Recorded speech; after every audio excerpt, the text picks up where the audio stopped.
उत्तर प्रदेश में अपराधियों का सफाया हो रहा है और ये 5 शहरों में भी देखने को मिला है। लखनऊ में पुलिस और बदमाशों के बीच मुठभेड़ हुई, 2 बदमाशों को गोली लगी और 2 बदमाश मौके से फरार हो गए। अब उनकी भी तलाश जारी है। बिना नंबर प्लेट की गाड़ी से भाग रहे थे ये बदमाश। वहीं बहराइच की बात करें तो पुलिस और बदमाशों के बीच यहां पर भी मुठभेड़ होती है। गोलीबारी के दौरान एक बदमाश के पैर में गोली लगी, मौके से 2 बदमाश को गिरफ्तार कर लिया गया, जबकि 3 घटनास्थल से फरार हो गए हैं। बात बरेली की कर लेते हैं। बरेली में पुलिस और बदमाशों के बीच मुठभेड़ हुई, क्रॉस फायरिंग में 2 बदमाशों को गोली लगी है। मुठभेड़ के बाद 6 बदमाशों को पुलिस ने गिरफ्तार कर लिया।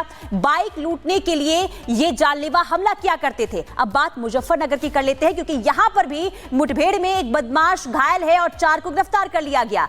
टीटू, सादिक, शहनवाज, शाहरुख, मुन्ना मेरठ के रहने वाले ये बदमाश है। बदमाशों से तमंचा, कारतूस और चोरी की 8 बाइक भी मिली है। तो शहर दर शहर किस तरीके से देखिए अपराधियों का यहां पर सफाया हो रहा है, इसकी बानगी उत्तर प्रदेश में देखने को मिल रही है। और यही वजह है कि उत्तर प्रदेश के 5 शहर में एनकाउंटर हुआ है। योगी की फोर्स लगातार तैयार है और अपराधियों का सफाया हो रहा है।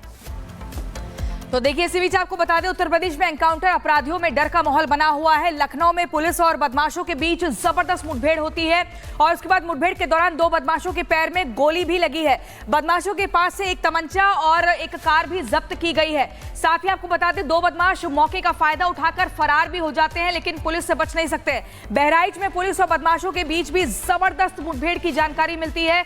वहीं अगली बात करें अगर शहर की, बदमाशों ने चोरी की घटना को अंजाम दिया था। अलग अलग शहरों में पुलिस दबिश भी दे रही है और बदमाशों के निशाने पर ले रही है। मुठभेड़ के दौरान एक बदमाश के पैर में गोली लगी है। आपको बता रहे हैं, शहर बदलते जा रहे हैं, लेकिन पुलिस का जो तरीका है वो एक ही है, कैसे बदमाशों को निशाने पर लेना है। पुलिस ने 2 बदमाशों को गिरफ्तार कर लिया है, लेकिन एक फरार है। फरार बदमाश तक भी जल्द से जल्द पुलिस अपनी पहुंच बना लेगी, क्योंकि उत्तर प्रदेश में अब एनकाउंटर लगातार धड़ल्ले से किया जा रहा है और ऐसे ही अपराधियों का और अपराध का अंत होगा। इसी के चलते लगातार ये जो एनकाउंटर है वो किए जा रहे हैं। तो हम आपको जानकारी दे दें। चले आगे बढ़ते हैं और बात वाराणसी की कर लेते हैं, क्योंकि यहां से दरिंदगी की जो खबरें सामने आई थी, इसके बाद हड़कंप मच गया था। लेकिन अब इनका भी, यानी कि वाराणसी में भी बदमाशों का हिसाब हो रहा है। दरिंदगी पे हिसाब, हैवान की तलाश लगातार जारी है, लेकिन इसका हिसाब भी हो चुका है। आपको आगे से जुड़ी बड़ी खबर बताएंगे। और इसी बीच बड़ी खबर बता दें, बच्ची की हत्या का आरोपी मुठभेड़ में घायल हुआ है। वाराणसी से इस वक्त की ये बड़ी जानकारी। आरोपी आपको बता दें कि रेप में नाकाम होने पर बच्ची की हत्या की गई और उसके बाद इसकी तलाश लगातार चल रही थी। वाराणसी से खबर आपको बता रहे हैं, मुठभेड़ के दौरान आरोपी इरशाद के पैर में गोली लगी है। इस वक्त की ये जानकारी आपको बता रहे हैं, बड़ी खबर, क्योंकि बच्ची की पहले रेप करने की कोशिश की गई थी, इसके बाद हत्या कर शव को बोरे में बांधकर स्कूल में फेंक दिया गया था और तब से ही हड़कंप की स्थिति बनी हुई थी वाराणसी में। हालांकि तलाश जारी थी, इसके बाद आरोपी को अब मुठभेड़ के दौरान गिरफ्तार कर लिया गया है। पैर में गोली भी लगी है। तो वाराणसी की यह खबर आपको बता रहे हैं, बच्ची की हत्या का आरोपी मुठभेड़ में घायल हुआ है, गिरफ्तार अब इसे कर लिया गया है। पैर में गोली लगी है। इरशाद नाम का यह आरोपी है, जिसकी तलाश पुलिस कर रही थी। रेप में नाकाम हुआ और इसके बाद उसने 8 साल की मासूम बच्ची की हत्या कर दी थी और उसके शव को बोरे में बांधकर स्कूल में फेंक दिया गया था। और इसके बाद से वहां पर लोग डरे हुए थे, भयभीत थे। स्थिति वहां पर काफी तनावपूर्ण बनी हुई थी। बच्ची अपने घर से सामान लेने के लिए निकली थी, लेकिन इसी दौरान इस आरोपी ने बच्ची को पकड़ा। रेप करने की कोशिश की गई, लेकिन वो जब रेप में नाकाम रहा तो उसने बच्ची की हत्या कर दी थी और इसके बाद से ही लगातार ये फरार चल रहा था। अब इसे गिरफ्तार कर लिया गया है। मुठभेड़ हुई, मुठभेड़ में आरोपी के पैर में गोली लगती है और इसके बाद उसे गिरफ्तार कर लिया जाता है। तो ये वाराणसी की खबर आपको बता रहे हैं। उत्तर प्रदेश में अपराध का कैसे हिसाब हो रहा है, ये वाराणसी से भी तस्वीर देखने को मिली है। आरोपी इरशाद ने 8 साल की बच्ची को अगवा किया था।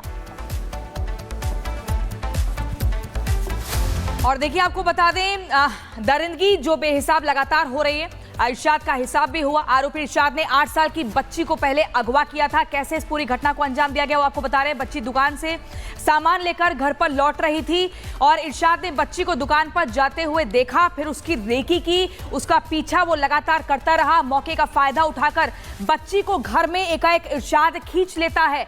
उसके बाद आपको बता दें, इस दरिंदगी की खौफनाक वारदात को अंजाम दिया जाता है। शराब के नशे में आरोपी करता रहा दुष्कर्म की लगातार कोशिश और वो बच्ची बच्ची चीखती रही। बाद में 8 साल की बच्ची का पत्थर से सिर कुचल डाला इस इरशाद आरोपी ने। बच्ची का सिर कुचल डाला पत्थर से, हाथ पैर बांधकर बच्ची को मरोड़कर बोरी में भर दिया। आप देखिए दरिंदगी की इंतहा। आधी रात को शव स्कूल में फेंककर वहां से इरशाद भाग गया और उसे लगा कि किसी को पता नहीं चलेगा। डर से दूसरे प्रदेश में भागने का आरोपी ने प्लान बनाया था कि वो इस जगह से दूसरी जगह चला जाएगा, यानी कि दूसरे राज्य में भागने से पहले ही पुलिस ने लेकिन उसे धर दबोचा और इरशाद का पूरा जो काली करतूतें हैं वो सबके सामने आ गई कि कैसे उन्होंने एक 8 साल की उसने बच्ची को अपनी दरिंदगी का शिकार बनाया। अगली खबर आपको पुनीता बताएंगे। चलिए आगे बढ़ते हैं और अब बात कर लेते हैं ऑपरेशन घुसपैठिया की, क्योंकि लगातार ऑपरेशन घुसपैठियों के जरिए गिरफ्तारियां हो रही है। खबर महाराष्ट्र की बता दें, महाराष्ट्र के कई इलाकों में एटीएस ने छानबीन की और 17 अवैध घुसपैठियों को गिरफ्तार किया गया है। बांग्लादेश से ये आए थे, अवैध तरीके से इनकी गिरफ्तारी हुई है। न सिर्फ महाराष्ट्र में बल्कि अगर हम बात करें दिल्ली की, असम की, यहां पर भी ऑपरेशन घुसपैठ के जरिए उन लोगों को गिरफ्तार किया जा रहा है जो अवैध तरीके से अवैध दस्तावेज बनाकर वो भारत में घुसते हैं, लेकिन अब उनका भी सफाया हो रहा है और महाराष्ट्र से 17 बांग्लादेशी नागरिकों को गिरफ्तार किया गया है। धुले पुलिस ने होटल शेरे पंजाब में ऐसा एक इन्फॉर्मेशन था कि 4 बांग्लादेशी लोग इल्लीगली रह रहे हैं, तो वहाँ पे रेड करने के बाद हम लोगों ने 4 लोगों को अरेस्ट किए। उनका नाम है मोहम्मद मिलाल शेख, शिल्पी महमद बेतम, ब्यूटी बेगम पोलर शेख और रिफा रफीक शेख। इन 4 लोगों को हम लोगों ने अरेस्ट किया है और फॉरेनर्स एक्ट और पासपोर्ट एक्ट के तहत उनके खिलाफ हम लोगों ने ऑफिस रजिस्टर किया हुआ है। आज हम लोग उस पर कोर्ट के पेशी के हम लोग पीसी मांगेंगे, उसके बाद हम लोगों को ये पता चलेगा ये कैसे आए थे बांग्लादेश से और यहाँ पे क्या करने वाले थे।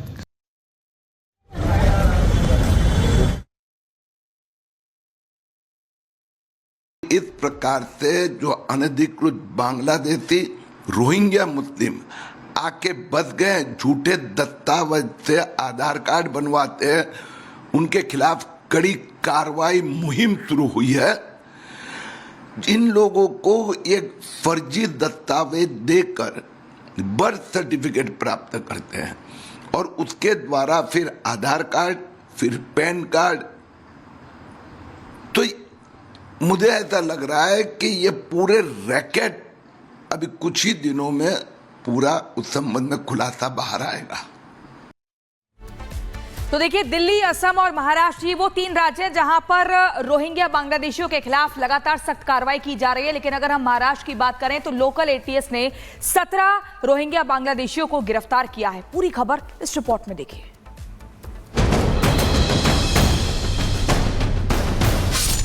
महाराष्ट्र से 17 बांग्लादेशी गिरफ्तार,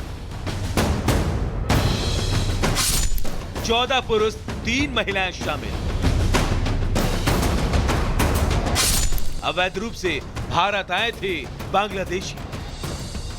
बांग्लादेशी घुसपैठियों के खिलाफ महाराष्ट्र की फडणवीस सरकार जबरदस्त एक्शन में है। लोकल पुलिस की मदद से एटीएस ने कार्रवाई करते हुए मुंबई, नवी मुंबई, ठाणे और नासिक से 14 बांग्लादेशी घुसपैठियों को गिरफ्तार किया है। इन बांग्लादेशी घुसपैठियों के पास से पुलिस को आधार कार्ड भी मिले हैं। पुलिस इन बांग्लादेशी नागरिकों को भारत लाने वाले 2 एजेंटों की तलाश में जुटी है। पकड़े गए बांग्लादेशियों के पास से 20,000 नगद के साथ ही 4 मोबाइल फोन भी बरामद किए गए हैं। अवैध बांग्लादेशी नागरिकों के खिलाफ महाराष्ट्र में चल रहे अभियान के तहत पुलिस ने यह कार्रवाई की है। एटीएस ने लोकल पुलिस की मदद से सूचना के आधार पर छापा मारा, जिसमें इन बांग्लादेशी नागरिकों को गिरफ्तार किया गया। किसी के पास से कोई औपचारिक डॉक्यूमेंट भी नहीं मिला। ये बांग्लादेशी नागरिक अवैध रूप से भारत में रह रहे थे। असम से लेकर महाराष्ट्र तक अवैध रूप से घुसे बांग्लादेशियों को ढूंढा जा रहा है, गली गली से पकड़ा जा रहा है। भारत सरकार का इरादा बिल्कुल क्लियर है, इन्हें बांग्लादेश डिपोर्ट करना है। बांग्लादेश की मोहम्मद यूनुस सरकार जिस तरह से हिंदू अल्पसंख्यकों के नरसंहार में जुटी है, उसके खिलाफ भारत से बांग्लादेशी घुसपैठियों पर कार्रवाई